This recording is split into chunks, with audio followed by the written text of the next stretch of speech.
guessing Momo will be putting up. It has to be an XP lane glue here. Right now, Gideon, I just hope that Alucard just becomes a Malaysia thing, because Fredo starts off and then Orange, and then right now Team Todak bringing in the Alucard in the world stage. We keep saying Todak always brings in the What? What? You thought Malaysia was crazy, Philippines? They're looking down, they're like, bring it, bring crazy over. The word for crazy in Tagalog or Filipino is baliw. This is baliw draft. Us, this is Gila. Gila.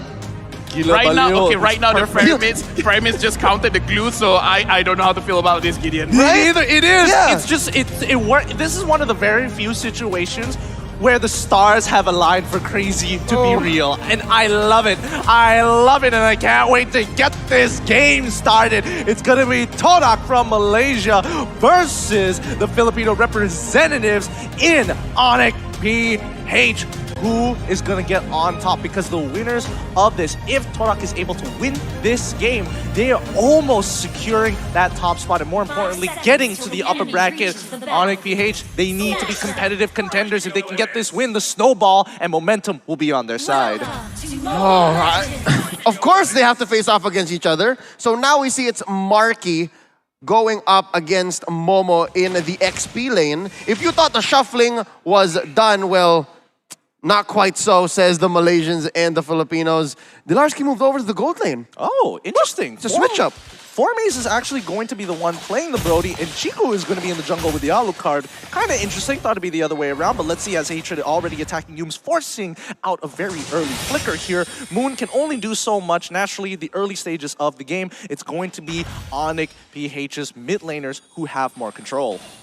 I can already feel how some fans might be struggling to keep up, but yes, Gideon has already laid it down. There's a few layers of shuffling on the side of Todak, but for Onic PH, it's really just that. It's just Dilarski and Marky switching up their initial lane, and we saw in the game prior that it kind of works. Maybe in the first 5 minutes, 6 minutes before the third turtle, before things turn into, you know, active team fights left and right, you kind of want to buy time for your gold lane and your XP lane. So now, yeah, Dilarski, he's going to have to face the music here. It's a tough laning matchup against Formaze. He's basically losing this 70-30. Absolutely, but you know, at least when Kyrie is pathing his way up towards that top side of the map, making sure that, you know, if anything were to happen, they don't want the outer forces to make a difference. They trust that Dilarski has the experience to hold against his own, even in a losing matchup, and especially when it's Brody versus Esmeralda, it's really not a lot of fun.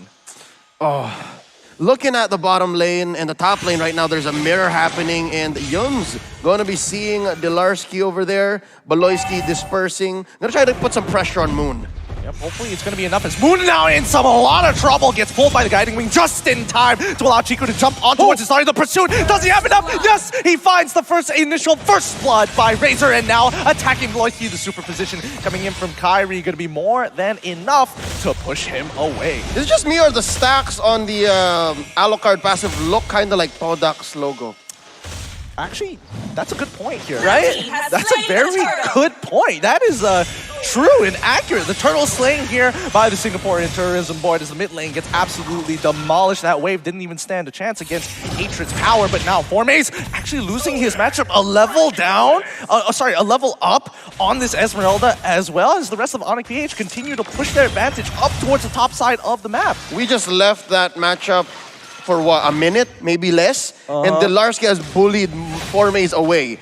I'm guessing that's just because Dilarski needed to get those hits in with the Avarice. And yeah, I said 70-30. Maybe I was being very generous. Maybe I was a little more optimistic for the Brody. But right now, fight breaking out. Yep, Yums now taking the full damage. Circling Eagle is going to get pushing into Dilarski and straight into the raw damage. But Yums manages to survive all of it with the help of Formaze. I mean, this is an interesting dive coming in from Onic PH. I'm surprised they weren't able to get it, but well played to Yums for surviving.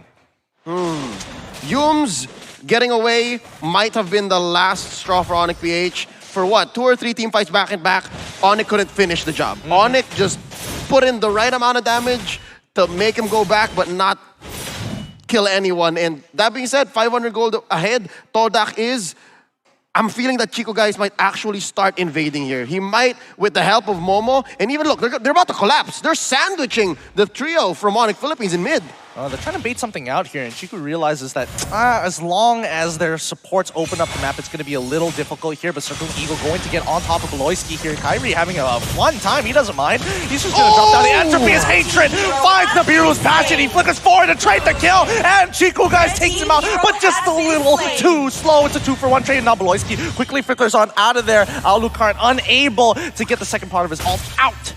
2-for-1, I'd say that's worth it, especially given that Onic PH, when it comes to the rotations, are falling behind. And this is why I'm talking about when I say Delarski is such a great XP laner. Now technically a gold laner, he's so good at these isolation plays. He's keeping a Brody at bay. He's keeping a Brody at bay, and with even Yums threatening the Circling Eagle, Delarski's like, okay, make my day. Come on, I have a flicker. You might even regret it. Yep, throw something at me. And Yums, he's got to play this very, very carefully because every single time he uses... Wait, hold on. Delarski now respecting Moon, but unfortunately, Turtle is going to be taken away by Onic PH here. As the rest of the team pulls on back, Chiku is going to have to continue and get some kind of snowball somewhere. He's got a little bit of it down, but the team fight coming in from Onic PH is looking good. They want that mid lane. Yums goes in at the wrong time. The Circling Eagle punishing him and throwing him into the hands of Onic Philippines as now they chase down Momo, who goes in with a split swing, gets on top of Marky here just to reset his life for a little bit, but Kyrie invading the jungle as much as he can. They finally go for the reset. Small camps taken by Onic PH. This is the best thing that they could do right now, especially since they've equaled the kill count, maybe even got one up, and slowly building up this advantage. Now Beloyski facing off against Chico Guy. Gotta say, love the mechanics on Chico Guy early on. He used the tail end of the ult and Momo goes down, so does the turret. He's gonna try to look for a small camp as well, try to bait out a face check from Kyrie. Yeah, but you can see Kyrie, he's got the whole posse with him, and yes, the super position reveals Chico Guys' position, and quickly with the guiding wind, they had an escape plan ready, and it works out. And as you mentioned, Delarski still having a pretty fun time with Formaze on that top side, completely isolating him from the situation, because now he's way too tanky, and even dropping the falling star moon, he's winning out this trade very heavily, but Formaze, he trades back as quickly as he can. He gets to regenerate as the rest of Todak as well as Onic continue to path towards topside. Yums has just been visiting here. He's everywhere, just the same as Delarski is, but now Kyrie and Hatred coming up. Oh, it's 4 men! Well, they want it, but I don't think it's not gonna happen. Wait, Beloyski actually flickering forward to try and pick it up. Formaze flickering out, dies straight away to the immense burst damage of Nibiru's passion with the help of Kyrie at the same time. This is top tier 1. Onic Philippines is putting up a mobile fusillade. It's essentially just a walking phalanx, and it's Beloyski who sets it up like a spear. He uses that holy baptism, stunning 1, maybe 2, resulting in this kill squad of 4. Right now, down bottom, there's another 2v2. It's a tag team match. Yep, they're going to find Farmus straight away. Chico doesn't really want to continue this fight. Farmus has already dropped his ult. Any other spells being wasted on him really doesn't matter, but you can see that Onic is having a great time. They even get another turtle for themselves. That's going to be 2-1 turtles in favor of Onic Philippines. There's a good amount of Uncanny Valley coming in, but here we go again! The Fusillade Assault!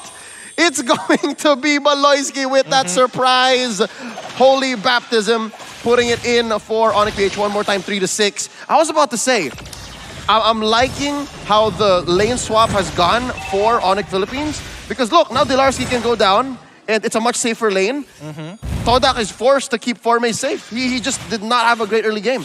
Yeah, I mean, Formaze, despite being a level up on, honestly, on Delarski for the largest, a good amount of time. I'm surprised that it has turned out this way for Onic. I thought, at the very least, not Esmeralda, but, you know, maybe the Beatrix as well, as just Kyrie will start controlling this game. And yes, it did, but not in the way that I thought. But so far, it's not looking good here for Todak as they desperately try to hold on towards their tier 1, managing to get the Fissures down to clear up that way. Beloyski will take the damage, but honestly, for me, I think Beloyski is making a significant difference here. Yeah, he earlier on was trying to help Onic confirm kills, and I guess this is more of a lethal Rafaela. It's less the Rafaela that just tries to save you this whole time. That's why I think Todak was ahead in kills, is because it's Onic who was also on the assault. It's also Onic who understood that they might have to be the beatdown. Now, my next question is, where's Marky gonna go with this Faramis? He's always just been going one-on-one against Momo, and so far,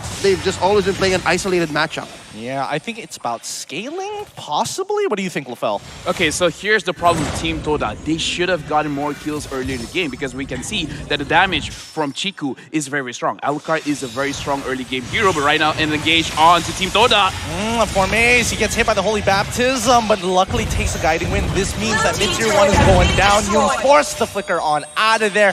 Onic PH continue to exert pressure and control over the map. Yeah, and just as I was saying, Team Todak, they do have scaling heroes. They do have the Brody as well as the Lunox, but they really should respect the Beatrix as well as the Nathan. They scale even better. So if they had a better engaged hero, maybe swap something out with the Matilda, like something like a Cho or something, but right now, Marquis is getting attacked. Yep, they just have to farm him as much as they can because he is going to be the weak link because he is directly designed for team fights and to counter glue for a large majority of this game. Yep, and I'm looking at Chico Guy. I'm wondering if he understood what his actual role is. Earlier on, I agree with LaFell. They should have made more of that opening. They should have made more of the fact that Chico Guy can bait out these team fights wherein Onic thought that they could win, but right now, obviously, that's not the case. Look at this, Chico Guy is out of position. He's so deep in that they couldn't even contest for Lord.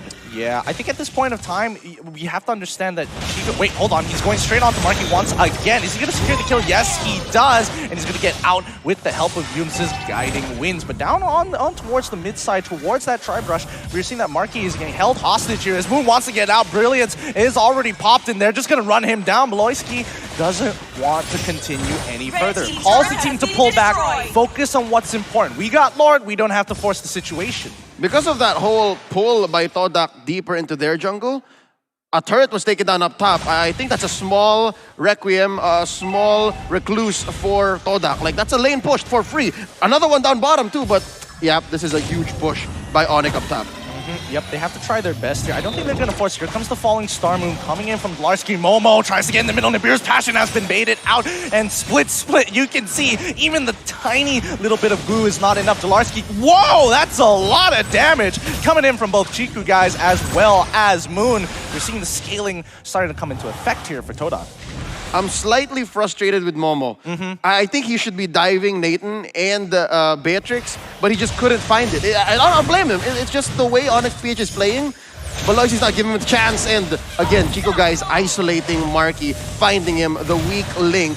But just the same, I think he's still playing his role. Yeah, I mean, that's the idea. Keep him distracted. Whoa, that damn Moon nearly exploding under the damage coming in from a Farmis. I wasn't ready for that one. That kind of, that shook me to my core. It's not going to be easy as Dlarsky and Beloyski. Oh, they find it. 2 ults already being used, Falling Star Moon as well as the Holy Baptism. But this is Yunus we're talking about. He's building full tank. He can eat it now.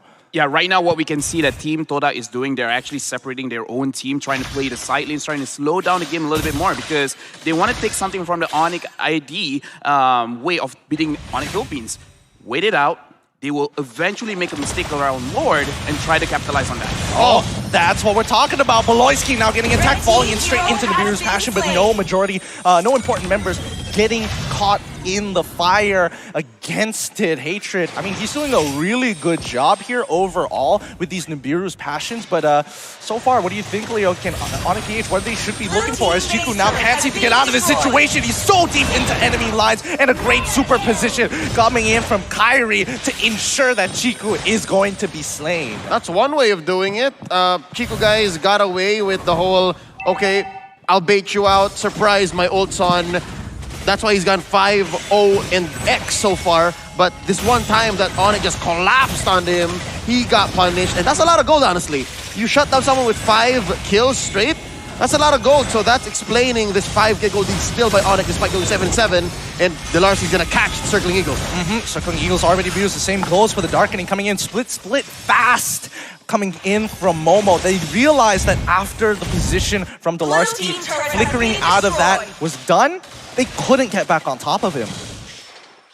Onic PH, the name of the game for them right now is lane management. They just need to keep this in check. And just like the way that I'd say Cade drafted their victory against Onic, they had good coverage. Now they have much better coverage. I like how LaFell referenced how Onic ID defeated Onic PH earlier.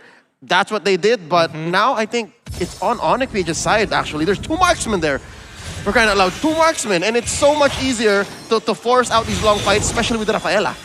Yeah, I mean, just look at the positions that they're playing from. Mid is getting pushed out. We have Formace down on bot side clearing up those waves. We're seeing that, Todak, they cannot look to always hard face check this because there's such pressure coming in from Onic PH's side. They want to play for this Luminous Lord, and I think it's going to be a make it or break it for either one of these teams. 39, oh, Holy Baptism on towards Yum's side, forcing him back. That's 2 ultimates down. This might be an opportunity for Todak, but no, they're going to completely give up this Luminous Lord. That was honestly faster than I expected. Did not notice that Onic PH was clearly present in bottom lane. That 2-man fusillade attempt was just enough to make Todak think that Onic PH was going to commit, and then poof, right from underneath their noses, Luminous Lord.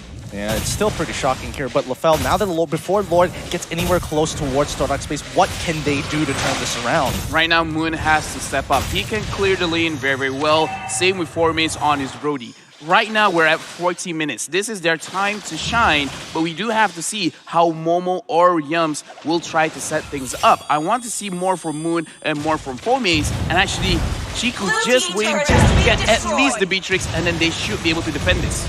Bennett's Rage already being used as they're looking to try and open up another inhibitor here. They clear up the waves relatively nicely. They still have bottom side and top side pushing in, but it's one lane not to worry about here. But look at the damage coming in from Onic. They should be able to shred it relatively fast. They're not getting too much so far, and TQRS being purchased by Kyrie is now looking to try and catch on Chiku, guys. The Holy Baptism does not connect. Marky maybe in a little bit of trouble. He goes down to 4 maze, and now the initiation has begun. Yums trying to get in towards that backline, gets on top of Delarski, but it doesn't really matter. This Chiku, guys, hops on towards the wrong targets here. He cannot kill that backline. Moon, unfortunately, cannot get deep enough. Flickers away, giving up that position to Onic PH to start walking in towards the base. Momo has to do his best. He was already in the split quickly at the last second, gets onto Delarski, pushes him out, and now Moon with the targeting takes out the rest. Hatred is down. Beloyski walks away, but Delarski does not care. Is disrespecting the enemies, knowing that they cannot deal with how tanky he absolutely is, as Momo trying his best to hold on with anything. Yums will be able to come back up, but he cannot clear that wave. That this should be it here, and they know it. Yums can only do his very best, and Onic PH will savor these last couple of seconds. GG. Well played to the Philippines, Onic PH. Back to back, there were moments there where the crazy call, the play to stay and say, we're going to trade, we're going to force this, either on the defense or the offense, could have paid off. But in this case, Onic Philippines were all the more aware of what cards they were able to play and how much of a threat they were in that situation, which led to their victory. Right now, I would say, unfortunately, Todak felt the wrath of the revenge from Onic Philippines. Oh, yeah.